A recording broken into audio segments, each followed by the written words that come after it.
어, 오늘 읽었던 그런 이 본문 말씀은 예수님께서 그 공생의 이제 삶을 사시기 전에 쉽게 이야기하면 천국 복음으로서 우리를 구원하시는 그런 사역을 감당하시기 전에 이 세 가지 그런 이 시험을 받은 그런 내용 중에 하나가 바로 오늘 읽었던 그런 내용입니다.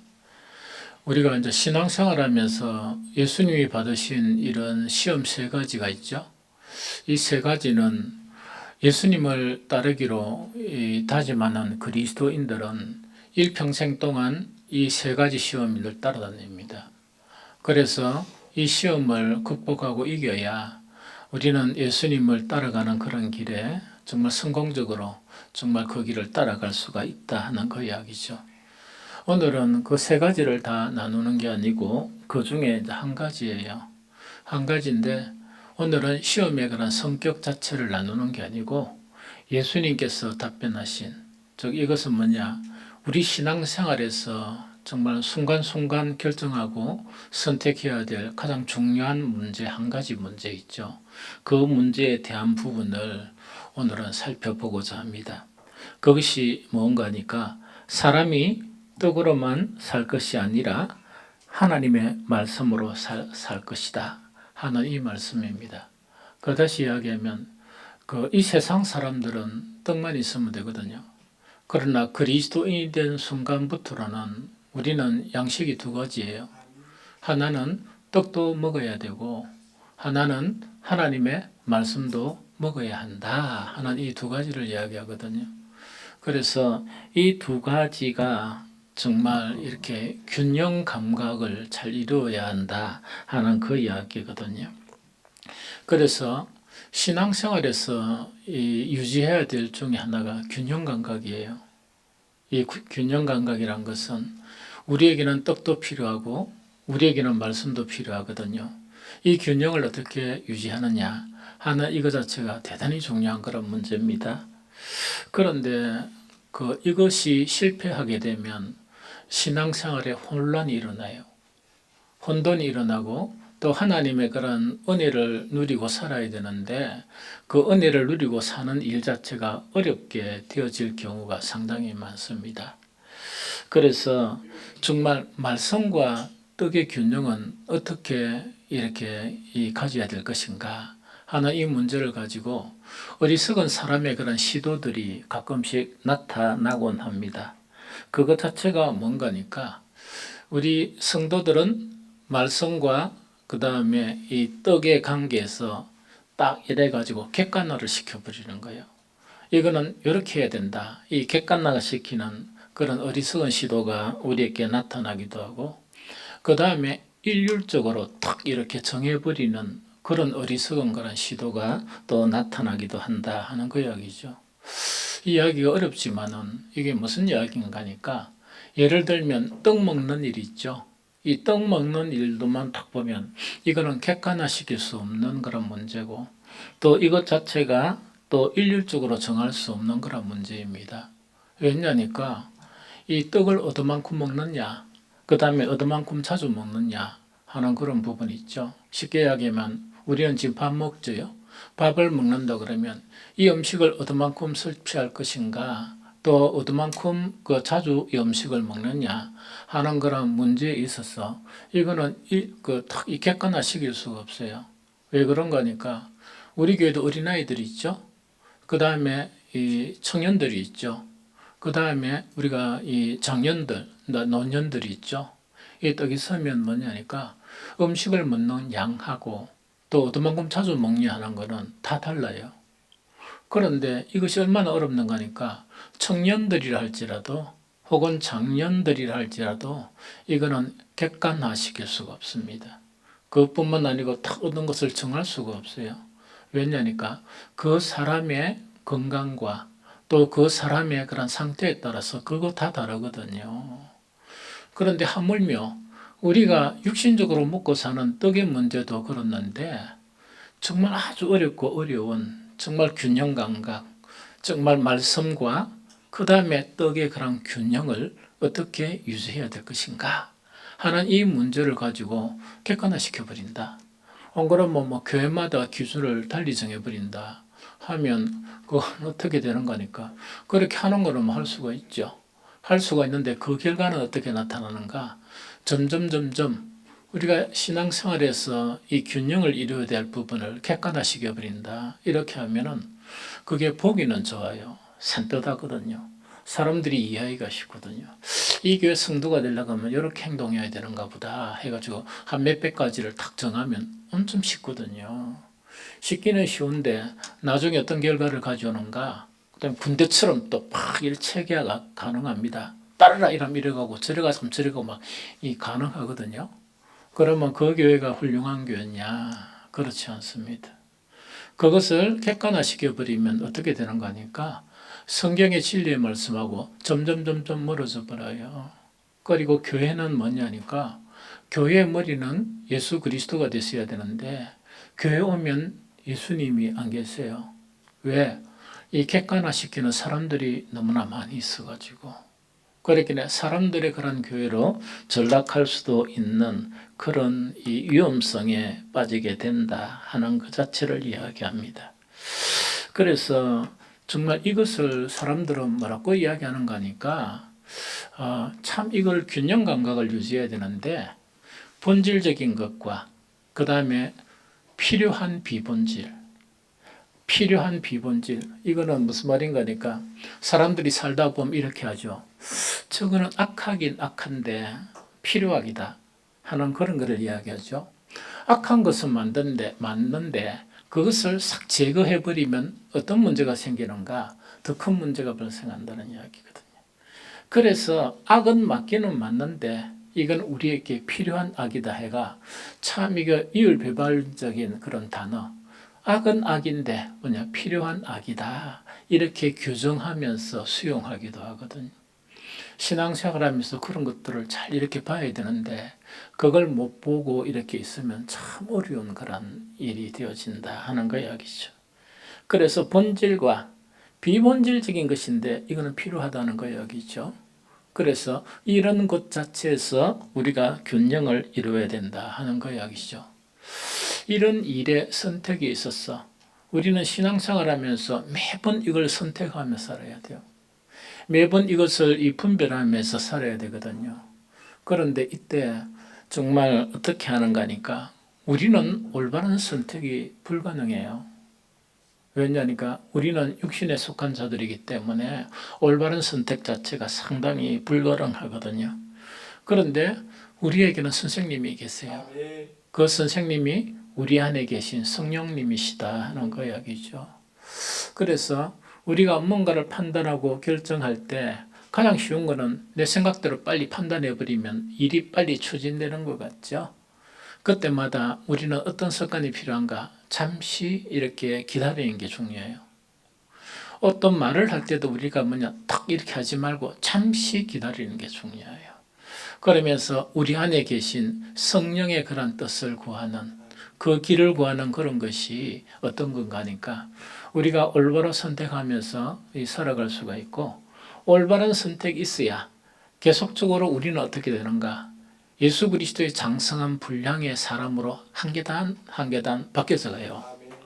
그래서 이런 복을 누리는 저와 여러분들이 되시기를 예수 그리스도 이름으로 축복합니다. 그러면은 본질과 이거는 필요한 비본질, 그러기에 뜻과 또 말씀 이것의 균형 감각을 이렇게 이루면서 온전한 사람이 되어가는데 우리의 선생님은 성령님이세요. 그런데 성경을 또 보면은 뭔가 두 가지 그런 가르침이 딱 있어요.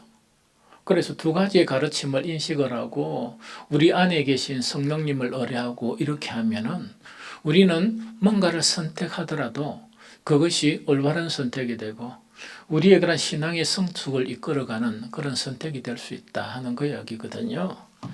첫 번째 이제 뭘 하는 거니? 뭔 성경에서 이야기하는 거니까 더 중요한 것과 덜 중요한 것 이것 중에서 무엇을 선택하는가? 더 중요한 것을 선택하면서 살아야 한다 하는 그 자체를 이야기해요. 성경에 엄청 이런 내용이 많아요. 이 많은데 성경 몇 구절을 살펴보면 첫 번째로 누가복음 22장 22절에서 23절을 봅니다. 함께 읽겠습니다. 또 제자들에게 이르시되 그러므로 내가 너희에게 이르노니 너희 목숨을 위하여 무엇을 먹을까 몸을 위하여 무엇을 입을까 염려하지 말라. 목숨이 음식보다 중하고 몸이 의복보다 중하니라 하는 그 이야기죠. 예수님의 이 가르침의 본질 자체는 또 따로 있습니다. 따로 있는데 일반적으로 보면 뭘 이야기하는 거니까 그 음식이 있고 우리의 목숨이 있으면 뭐가 더 중요하다고요? 우리의 목숨이 더 중요하다. 그 다음에 우리의 몸이 있고 우리가 입는 옷이 있잖아요. 뭐가 더 중요합니까? 그런데 우리 여성분들은 그래도 옷이에요. 이런 분들이 좀 있을 수가 있습니다. 그런데 저건 뭐 그렇게 선택할 수도 있겠죠. 그런데 우리의 몸보다 누가 더 우리의 몸이 더 중요하고 오복보다 이야기죠. 그런데 예수님은 요거를 강조하기 위한 게 아니고 본질과 비본질을 이야기하는 거거든요.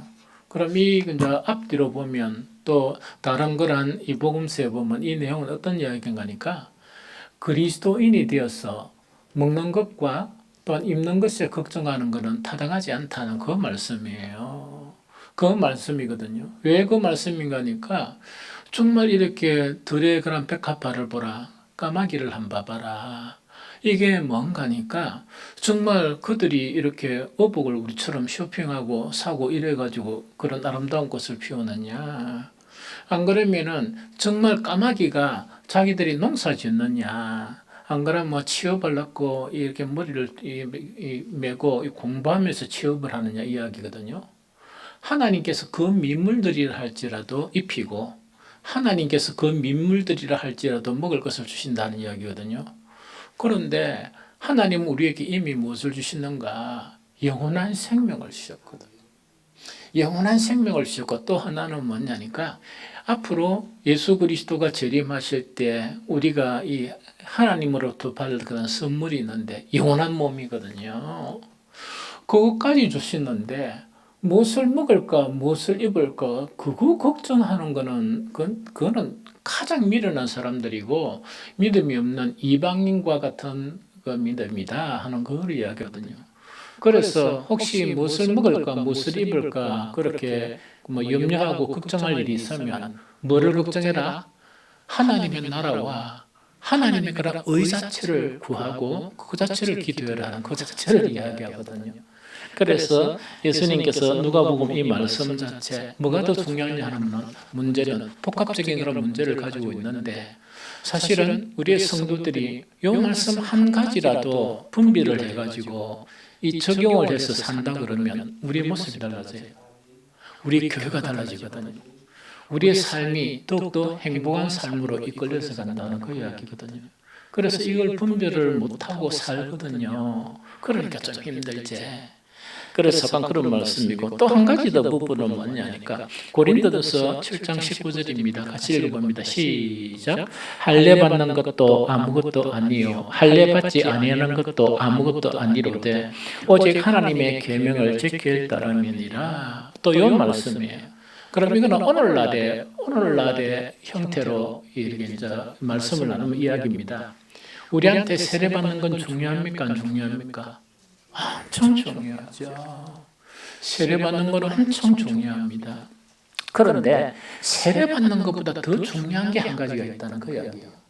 그것이 바로 뭐냐니까 예수님의 복음의 말씀을 지키는 그것이 더 중요하다 하는 그 이야기하는 거예요.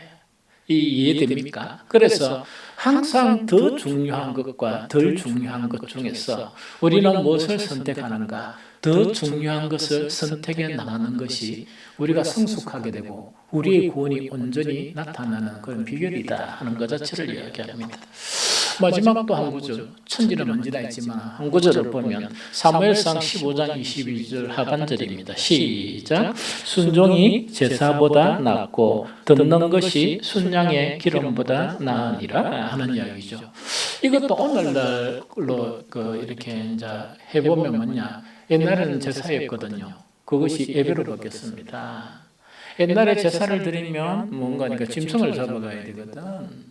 짐승을 이렇게 잡아가 이제 가야 되는데 오늘날 예배는 하나님께 예물을 이렇게 드리거든요. 그러면 우리가 중요하게 생각하는 예배, 오늘날의 예배이죠. 예배는 모든 그리스도인들의 중심에 서 있어요. 맞죠? 중심에 서 있는 게 예배거든요. 그래서 예배에 이렇게 성공하지 못하고 또 예배가 회복되지 못하면 하나님의 은총과 점차 멀어져요. 그래서 이건 참 중요하게 생각해야 되거든. 그런데 그 중요한 이 예배보다 더 중요한 것이 있다는 이야기거든요. 그것이 뭐냐니까 예수님께 순종하는 거예요. 그 순종하는 것이 더 중요하거든요. 그럼 이것이 이제 바뀌어버리죠. 계속 불순종하면서 막 이게 이제 막 예배만 강조하고 막 이렇게 되어버리면 성숙한 신앙이 될 수 없고 하나님의 그런 구원을 경험할 수 없다 하는 그 자체를 이야기하거든요. 그래서 성경은 뭔가니까 항상 뭔가니까 더 중요한 것과 덜 중요한 것에 대한 교훈 자체가 계속 이렇게 우리에게 교훈으로 가르침을 주고 있거든요. 그러면 우리는 순간순간 뭐냐 성령을 의뢰하면서 우리의 그런 선택의 기로에서 더 중요한 것을 선택해 나가는 그런 신앙이 되어야 한다 하는 것 자체를 이야기합니다. 두 번째, 이와 연관해가지고 먼저와 나중이 있습니다. 사람들의 속성에 딱 보면 어떤 거니까 나중 해야 될 일을 먼저 하고 싶어요. 왜 그러냐니까 육신의 그런 속성 때문에. 그런데 중요한 거는 어떻게 합니까? 밀어버립니다. 왜? 하기 싫거든. 그래서 목사가 습관적으로 하는 거는 뭐냐? 조그만한 일은 이제 탁 넘기는 게 이렇게 수첩이 있거든요. 수첩이 몇 개나 있습니다. 그럼 어떻게 하는 거니까 매일 옛날에는 매일 습관적으로 그랬었어요.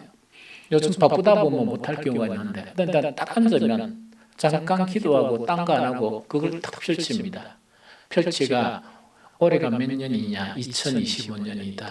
그 다음에 3월 뭐 며칠이다. 이렇게 이제 기록을 하고 난 다음에 해야 될 일을 탁탁 기록합니다.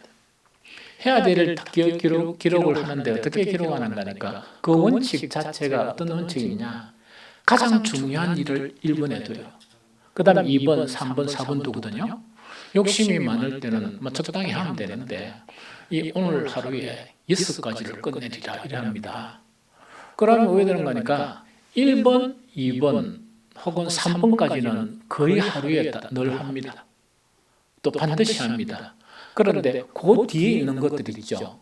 그것도 이거는 중요한 일이니까 이거 하고 싶다 이거 했죠. 그거는 1년 동안 한 번도 못할 때가 있습니다. 한 번도 못할 때가 있거든요. 그런데 이거는 왜 중요한 거니까 이런 습관을 가지게 되는 것. 즉 뭐냐니까 먼저 해야 될 일이 있고 나중에 해야 될 일이죠. 이러면 먼저 해야 될 일 중에는 아예 스케줄 안에 없는 내용들도 있습니다. 이미 해본 거. 왜냐니까 아침에 새벽기도 마치고 내려가가지고 딱 앉아가 오늘 하루에 처리해야 될 일 쭉 정하거든요. 그러면은 거기서 아주 스케줄이 없더라도 습관적으로 이거는 특별한 일이 없는 한은 꼭 하는 일이 있어요. 새벽기도 하는 거예요.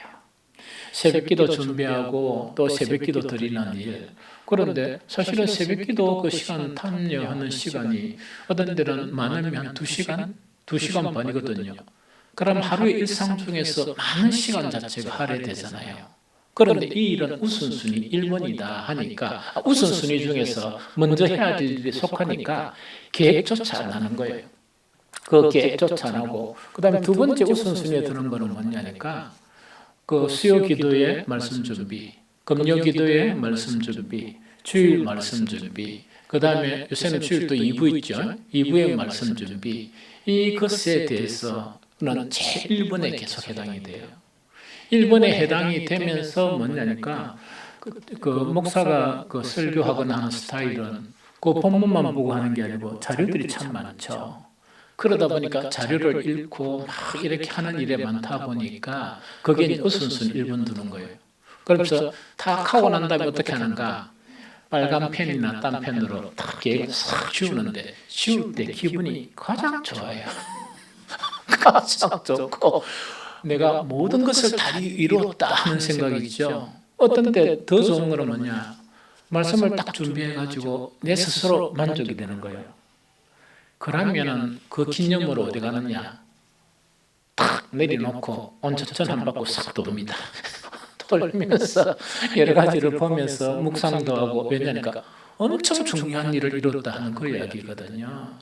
그래서 성경은 뭐냐? 항상 먼저와 나중에 되는 그런 일을 이야기합니다. 그래서 마태복음 6장 33절 읽었습니까? 이거 아까 했지만 다시 한번 읽어봅니다. 시작. 그런즉 너희는 먼저 그의 나라와 그 의를 구하라. 그리하면 이 모든 것을 너희에게 더하시리라. 마태복음 6장 33절 요 말씀 있죠. 이 말씀을 확실히 믿으면 엄청 유익이 많아요. 엄청 유익이 많아. 목사도 뭔가니까 젊었을 때 20대 혹은 30대 초반에 이 말씀을 탁 붙들고 내 인생을 주님께 맡겼습니다.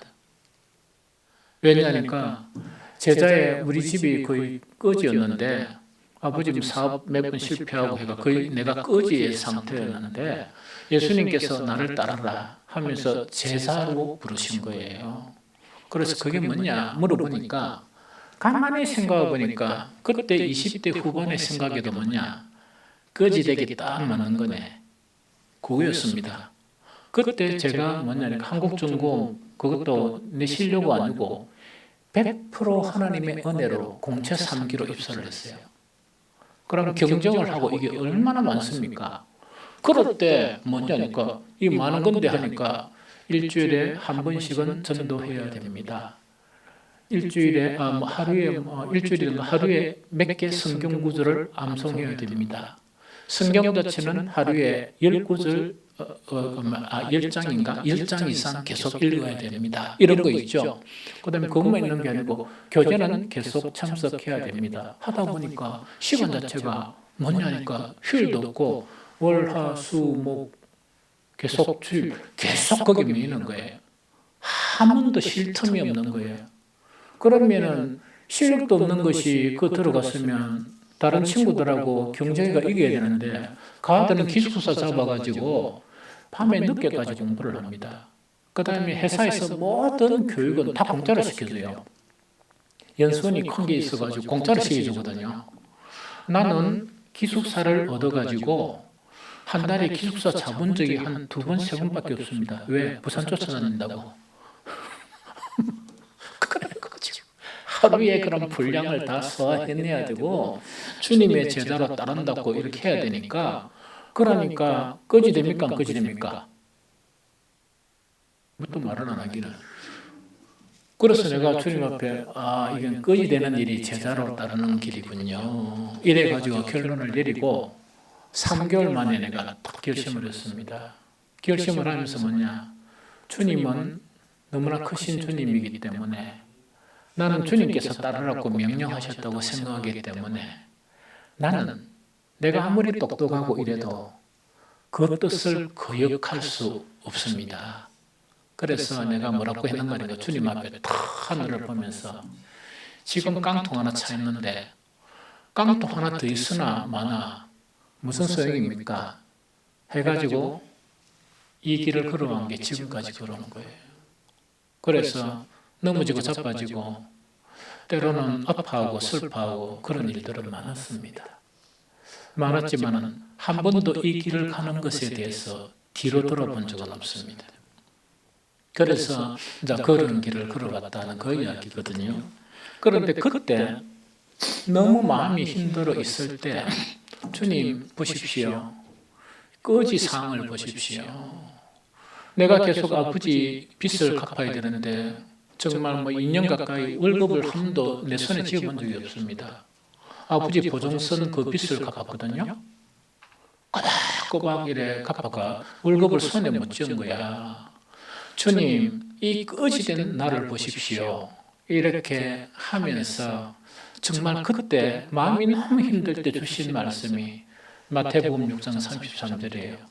너는 무엇을 먹을까 무엇을 입을까 걱정하지 말고 먼저 그의 나라와 그 의를 구하는 일에 힘써라 해가. 그래서 나는 그것이 믿어서 된 게 아니고 하나님께서 요구하시니까 요거는 사실은 못 믿었거든요. 설마 이래 가는데 뭐 다 이래 사고 주신다고 이렇게 해가지고 삶은 초창기에 한 3년 동안 물질적으로 엄청 힘들었었어요. 엄청 힘들어갔는데 한 가지 예를 들면 뭔 거니까 차원까지 출퇴근 하는데 돈을 얼마 가져가는가 그러니까 1,500원인가 이래가 가져간 것으로 기억해요. 그래가지고 이제 회사에서 퇴근해가 나오면 그 시외버스 터미널까지는 회사 버스가 태워줘요. 제가 터미널에 딱 들어갈 때마다 하는 버릇이 있습니다. 뭐 버릇인가 하니까 살피는 거예요. 왜냐하니까 내 성격에 아는 사람이 있으면 나는 절대로 못하고 야 내가 차표 끊을게 열어야지 차표 끊어도 소리를 절대로 못합니다. 그러니까 싹 살피면서 어디 가느냐 화장실부터 가요. 무조건 화장실에 싹 나와가 아들 없다 싶으면 싹 나와가 빨리 한 개를 끊어버리는 거야. 그러면 친구가 뒤에 오면 뭐냐 아이고 저는 내가 끊을 건데 내가 먼저 끊었다 막 너무 재밌죠. 그런데 나는 옛날 그때가 너무 사랑스러워요. 옛날 그때 내가 그런 행동을 한 게 너무 사랑스럽고 그때도 미숙하지만 그런 사람이었다 하는 것 자체가 너무 자랑스러워요. 그리고 그 위에 후배들이 음식값 내고 이런 거는 있죠. 내 눈에 못 봤습니다. 이 후배가 이렇게 음식값 내면 탁불러가 네가 지금 살락하나 죽을락하나 이 선배가 이래 있는데 이놈 새끼 이래가지고 내가 내고 막 헛새도 부리고 좀 살았거든요. 그런데 시간이 지나고 난 이후에 보니까 주님의 말씀은 진실이었다.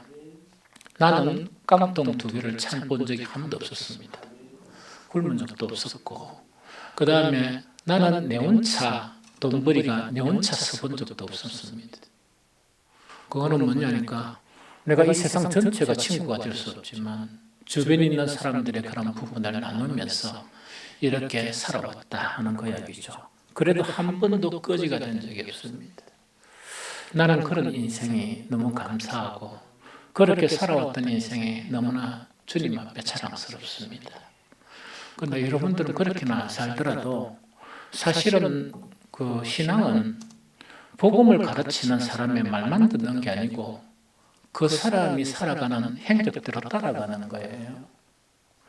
주님만 배우려 하지 말고 그 주님은 나는 너무 높은 분이고 다윗이나 바울 같은 분은 내가 그 신발 이렇게 거드는 그 일도 감당하지 못할 분들이거든요. 나는 그분들을 배워가요. 그래서 진정한 신앙은 목회자의 신뢰가 있다 그러면 목회자를 배워가는 거예요. 살아왔던 삶의 흔적을. 그건 여러분들의 선택입니다. 그러나 내가 아는 것은 그거예요. 그래서 어쨌든 간에 이렇게 하는 거예요. 그래서 정말 이런 예수님의 말씀 이 자체에 있죠. 이 말씀은 우리에게 대단히 중요해요. 왜냐하니까 균형성을 유지를 하는데 정말 더 중요한 것과 덜 중요한 것, 더 중요한 것을 선택하고 먼저와 나중 중에서 먼저 해야 될 선택하는 이것 자체는 가장 아름답게 살 수 있는 주님을 기쁘시게 하는 삶의 방법입니다. 그런데 교회를 다닌다 할지라도 이를 못 살아갑니다. 교회를 다닌다 할지라도 뭐냐니까 항상 교회를 다니면 신앙의 관점은 2가지로 나눠져요. 하나는 영을 따르는 신앙이고 하나는 육을 따르는 신앙인데 육을 따르는 신앙은 100번 선택해도 한 번도 옳은 것을 선택하지 못합니다. 무엇을 따라야 되는가? 영을 따르는 신앙이어야만이 지금 현재는 나에게 손해가 되고 지금은 이거는 내가 거지가 되는 그런 길로 보이지만은 영을 따르는 신앙이야만이 좋은 것을 늘 선택합니다. 먼저 해야 될 것을 늘 선택하거든요. 왜? 성령께서 해답을 늘 가르쳐 주시니까 그렇다 하는 그 자체를 이야기합니다. 오늘은 이 말씀은 대단히 중요하거든요. 이 말씀을 적용하는 게 수십 수백 가지가 되지만 오늘 우리 교회에 일어나고 있는 게 아니고 일상생활이 되고 있는 공동 식사에 대해서 이것과 적용하면서 생각해 보려고 그래요. 그래서 이 공동 식사라는 게 뭡니까? 예배 마치고 점심 먹는 거죠. 한 번씩 여러분들 목사가 보면은 내가 이런 말도 들었습니다. 우리 목사님은 어릴 때 많이 굶었는가 같다. 왜? 밥 가지고 엄청 이렇게 눈이 막 크거든, 느리하고, 그다음에 음식 조금 양이 작고 모자라면 막 안색이 싹 변하니까 우리 목사님은 어릴 때 많이 굶었는가 같다. 내 어릴 때 사장 아들이었어요. 저 있잖아. 우리 최영자 사장 아들이었고 나는 우리 형이 죽고 난 다음에 내가 사장이 될 줄 알았습니다. 그런데 실패하고 난 다음에 조금 어려움을 겪었어요, 사실은. 그래도 우리 아버지 한 번 사장은 내 마음에 영원한 사장으로 자리하고 있습니다. 그래서 나는 정말 그렇게 굶거나 그렇게 하지 않았습니다. 한 번도 남한테 밥을 얻어먹든지 하지 않고 내가 샀으면 샀지 절대로 그런 적은 없었다 하는 그런 오해는 하지 마세요. 그러면은 이제 목사가 오늘 왜 음식을 가지고 그렇게 신경을 많이 쓰는가? 말씀도 아니고 먹으면은 다시 배설할 그 음식 가지고 그 이유를 또 밝히고 설명하고자 합니다. 첫 번째, 공동식사는 언제 시작되었느냐? 교회의 공동식사는 초기 교회부터 시작이 되었습니다. 사도행전 2장 46절 47절을 읽어봅니다. 자, 시작. 날마다 마음을 같이하여 성전에 모이기를 힘쓰고 집에서 떡을 떼며 기쁨과 순전한 마음으로 음식을 먹고 하나님을 찬미하며 또 온 백성에게 칭송을 받으니 주께서 구원받는 사람을 날마다 더하시니라. 여기 초기 교회 공동체에서 일어나는 현상입니다. 이거를 갖다가 이렇게 해석하는 경우도 있습니다. 이렇게 해석하는 경우는 여러 가지를 해석하는 경우인데 이렇게도 해석하는데 그 해석하면 이렇게 나눌 수도 있습니다. 믿는 자들은 성전에서 예배를 드리고 또한 가정마다 옮겨가며 예배를 드린다. 그들은 식사를 하면서 교제를 나누었고 성찬 예식을 하였다. 이렇게 되어 있습니다. 세 번째 보면 뭐라고요? 그들은 식사를 하면서 교제를 나누었고 이렇게 되어 있습니다. 이걸 갖다가 딴 분들은 어떻게 부르나? 애찬 이래 불러요. 성찬식이 있으면 그 성찬식이 아니고 애찬, 사랑의 그런 식사 이렇게 이제 부르거든요. 여기부터 이제 시작이 되었어요.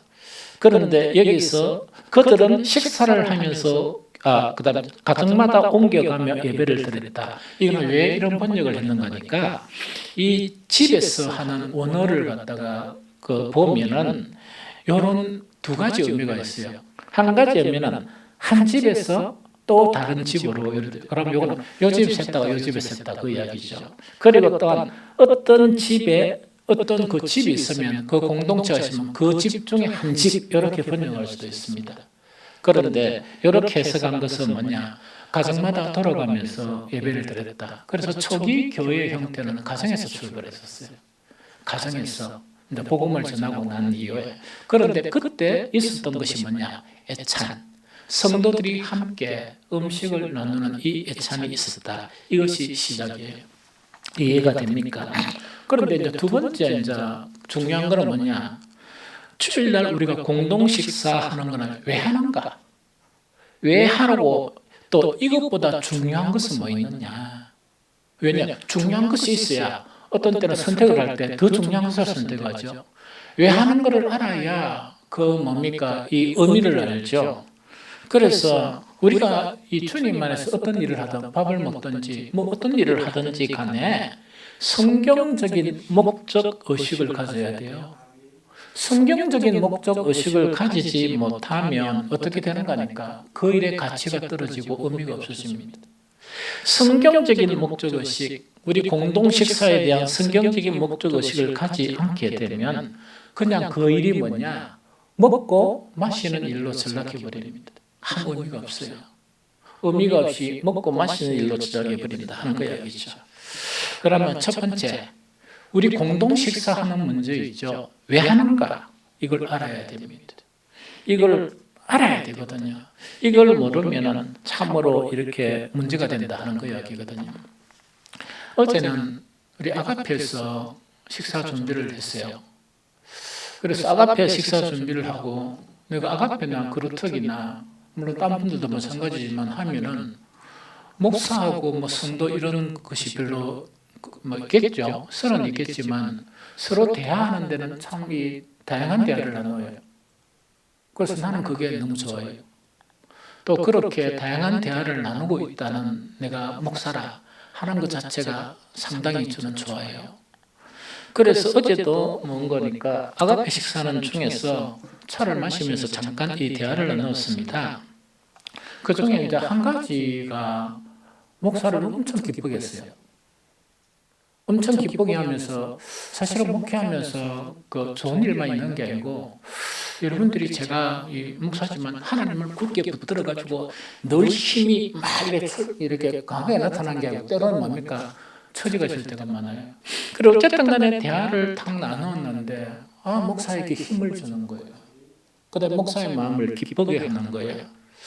그게 이제 어떤 내용인가 하니까 뭐 이름은 말할 수가 없지만 왜 여기 뭐 있으니까 목사님 이러고 뭐 이러고 이야기하는데 설교 듣고 내가 뭐 이걸 바꿨습니다 이런 이야기해요.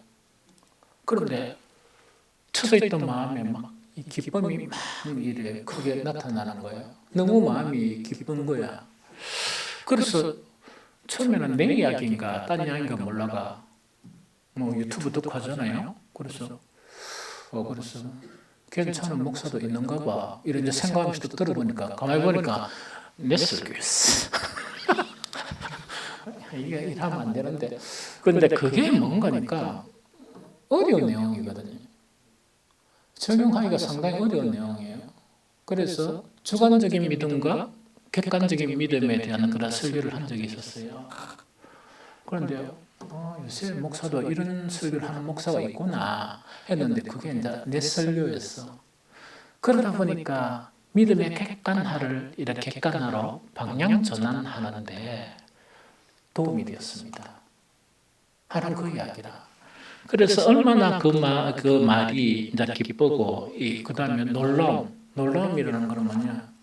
제가 이제 비판받는 거는 첫 번째 설교가 길다. 두 번째 설교가 어렵다 하는 그 이야기였거든요. 그런 어려운 설교, 주관적인 것과 이 객관적인 어려운 설교를 어떻게 쉽게 저렇게 적용을 했을까 하는 그걸 이제 보면서 충격을 받은 거예요. 기쁨도 있고 충격도 받고 막 이래 됐거든요. 그래서 우리의 신앙은 하나님과 나 사이의 믿음이 되어야 돼요. 정말 이런 내 주관적인 그런 믿음이 되어야 되거든요. 네 믿음 이게 아니거든요. 우리 아내 믿음, 우리 남편 믿음 아무 소용이 없습니다. 내 믿음이 되어야 돼. 내가 하나님을 믿어야 돼. 그런 믿음이 되어야 되거든. 그런데 믿음의 그런 주관화가 되어야 되지만 그것보다 한 단계 더 높은 믿음이 있습니다. 그게 뭐냐니까 주관적인 믿음은 내 개인적인 믿음이죠. 이것보다 훨씬 더 아름다운 믿음이 있는데 그것은 사귐의 믿음이에요. 사귐의 신앙이다 하는 것 자체를 이야기합니다. 사귐의 신앙이 교회에 형성되면 교회가 엄청 아름다워져요. 그런데 왜 사귐의 신앙은 안 되는가? 내 하나가 주님을 믿고 하는 건 되지만 사귐의 신앙은 공동체의 신앙이거든. 이 공동체에서 사귐의 신앙이 되려고 그러면 버려야 할 게 너무 많습니다. 겸손해야 되고 교만을 버려야 되고 정말 이기주의 생각도 버려야 되고 내 생각도 이거 버릴 게 너무너무 많거든. 그래서 사귐의 그런 신앙이 안 되는 거야. 그런데 성경은 뭐냐? 사귐의 신앙에 대해서 이야기하고 있습니다. 요한일서 1장 3절 4절 읽어봅니다. 시작. 우리가 보고 들은 말을 너희에게도 전함은 너희로 우리와 사귐이 있게 하려 함이니 우리의 사귐은 아버지와 그의 아들 예수 그리스도와 더불어 누림이라. 우리가 이것을 쓰면 우리의 기쁨이 충만하게 하려 함이라 하는 이야기죠. 요한의 서신은요, 요한이 젊었을 때 열정만 가득할 때 쓴 게 아니고 거기 다듬어지고 무너지고 하면서 인생의 이제 말년 정도, 그런데 이것이 늙었다는 개념이 아니고 신앙의 정점이라 그러면 가장 최고봉의 그 정점을 찍으려 할 때 요한서신이 나온 거예요. 그래서 너무나 귀한 자료라. 너무나 귀한 자료라. 이 요한이 딴 건 이야기하지 않고 두 가지만 이야기합니다. 하나는 사랑만 이야기했어요. 목사가 계속 사랑 타락을 하죠. 하나님의 사랑 타락하고 그 사랑을 이야기하고, 또 한 가지는 뭐냐니까 교회 성도 간의 모임이고 뭐 이런 게 아니고 그거를 뭐로 받느냐, 사귐으로 받는 거예요. 사귐의 신앙으로 받는 거예요. 사귐 자체도 차원이 두 가지가 있습니다. 하나는 성도들끼리만의 그런 사귐이라는 게 신앙이 있고, 이거는 수준이 엄청 떨어져요. 그럼 저거는 좋은데 하나님은 뭐 안 좋아할 때가 많아요. 그런데 정말 성도들끼리만 사귐의 신앙이 있는데 요한이 본 것은 뭐냐? 그 성도들끼리의 그런 사귐에서 하나님과 예수 그리스도와 함께하는 그런 사귐을 이야기하는 거예요.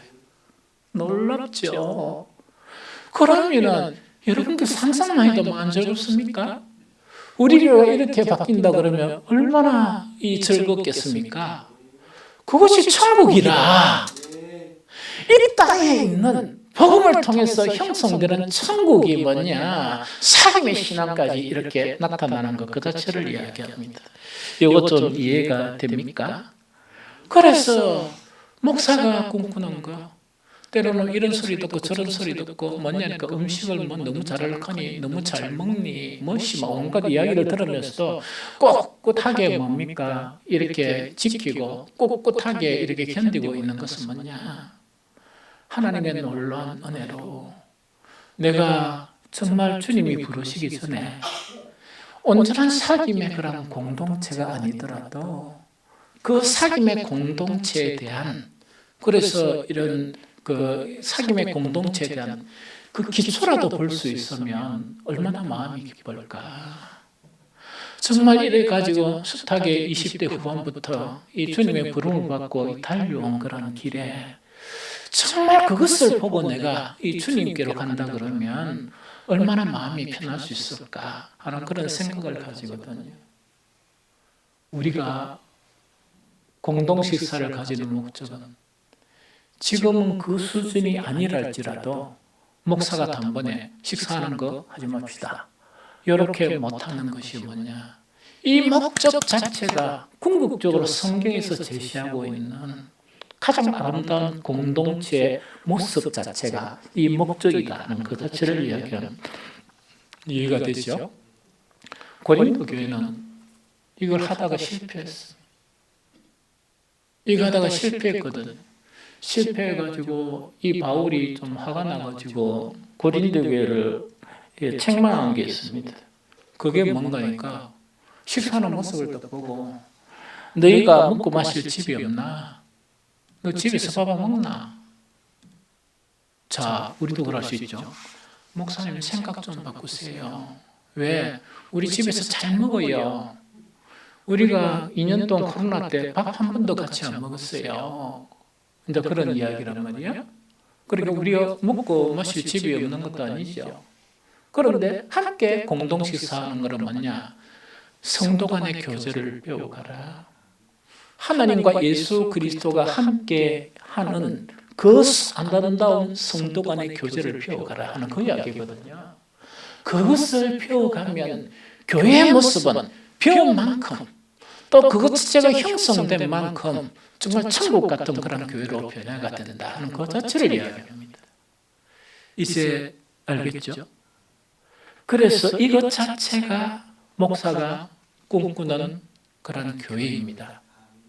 그래서 이제 이렇게 이것이 목적이 이것 아니거든요. 그래서 저는 여러분들이 그런 꿈을 가지려는가 안 가지려는가는 모르지만 아직은 이루어지지 않았지만 반드시 이루어진다. 하나님의 말씀은 반드시 이루어진다. 하나님의 능력이 없어서 안 이루어지는 게 아니고 우리의 믿음이 없고, 그 다음에 주님께서 버리라고 한 거, 주님께서 하라고 하는 거, 그걸 못해서 이루어지지 않을 뿐이다.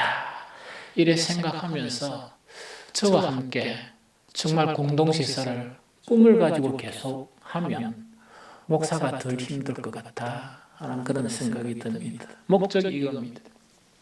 두 번째 목적이 뭐냐? 우리 공동식사죠. 예배드리죠. 다른 교회와 달리 우리 교회 예배가 1시간 한 40분, 50분 예배 시간이 길어요. 그리고 이것도 비판 많이 받거든요. 그런데 밥 먹기 위해서 준비하는 시간은 몇 시간일까요?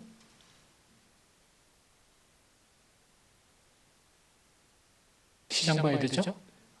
그 다음에 토요일에 처리 준비하죠? 그 다음에 여러분들 모르지만 오늘날 빛과 소음기 있었던 것은 신앙은 그러면 그다지 안 좋은데 우리 저기 늙어가는 권사님들이 있어가지고 이래 된 거야. 불평도 안 하고 꾸준히 그 일을 했습니다. 반찬 좀 먹고 밥을 좀 모자르면 목사가 또 친장 탐도 안 해주고 막 그런 일 해가지고 이래 이제 됐거든요. 그 권사님들 고생 많이 했습니다. 사실은. 그래가 주일날 보면 아침 일찍 와가지고 밥 준비하거든요. 여러분들 밥 드시죠? 그래 요거만 갖다 주죠. 그럼 설거지실 돌아가면서 하면 뒷정리하는 건 누가 하는가? 그 양반 멋이야. 그러면 시간 자체가 몇 시간 투자되는가? 정말 최소한 6시간 이상이 투자되거든요. 주님 앞에 예배드리는 시간은 오후 예배 앞에가 한 3시간이라 그러면 우리가 밥 먹는 거는 6시간 이상이 투자되거든요. 그렇죠? 그래서 이제는 뭐 예배가 기니 안 기니 설교가 기니 안 기니 하지 말고 이렇게 적응을 잘 하세요. 계속 앉아 있는 것도 계속 앉아 있다 보면 이게 됩니다. 우리 여기 공부한 양반들이 많거든. 우리 대한지사부터가 다 공부가 그냥 되는 게 아니고 몸을 만드는 거야. 어떤 몸? 의자에 앉아 있는 몸을 만드는 거야. 대한집사는 하루에 한 10시간 공부해봤나? 아니 그냥 우리끼리 이야기니까 안 해봤지? 그래 물론 머리가 명석하고 그랬지만 나는 하루에 13시간 이상을 앉아 본 적도 있습니다. 그 가난했던 그런 시절에. 그래 어쨌든 간에 그 몸이 안 되면 공부가 안 되죠. 예배도 마찬가지예요. 그렇게 안 만들어지면 안 되거든. 사람은 이상하게 만들면 또 개발이 되거든. 그런데 여기서 중요한 거는 뭔가니까 공동 식사보다 더 중요한 게 뭐겠습니까? 예배입니다. 공동 식사보다 더 중요한 게 예배고 하나님의 말씀을 듣는 거예요. 그것이 더 중요하다 하는 거 이야기거든요. 그런데 여기서 우리 공동 식사를 생각해 봐야 될 게 뭐냐? 시간을 그렇게 많이 들이면 우리 영성이 아주 뛰어나지 못하면 예배에 집중하겠습니까? 못하겠습니까? 못하죠. 이것에서 먼저 해야 될 일 뭔가 이것을 생각해야 된다 하는 거 이야기거든. 그러면 공동시사가 아무리 아름답다 할지라도 뭐냐? 예배만큼 중요하지 않고 말씀을 듣고 그 말씀에 순종하는 것보다 더 중요하지 않거든요. 그러다 보니까 여기서 우리는 이런 상황 가운데서 다시 정립을 해야 된다. 그래서 하나는 공동식사의 목적, 두 번째 공동식사보다 더 중요한 것은 예배고 말씀을 듣는 것이다. 이 두 가지가 있어야 공동식사 자체가 정말 의미가 있는 그런 부분이다 하는 그 이야기입니다. 이루는데 때로는 아픔도 있고 여러 가지 조던도 있고 순간순간의 그런 좌절감 이런 걸 느끼지만은 저는 성경에 나타난 그 꿈 그것을 버리지 않을 것입니다. 그래서 그 꿈을 향해서 우리 빛과 소금교회 공동체가 아름다운 사귐의 그런 공동체 정말 이런 공동체로 나아가기 위해서 우리 공동식사를 그렇게 했으면 좋겠다 하는 생각이 듭니다. 오늘 주님의 말씀 사람이 떡으로만 살 것이 아니라 하나님의 말씀으로 살 것이라 하는 이 말씀이 성령이 주신 그런 지혜와 인도로 말미암아 여러분들을 바꾸어 나가는 그런 복이 임하기를 예수 그리스도 이름으로 축복합니다.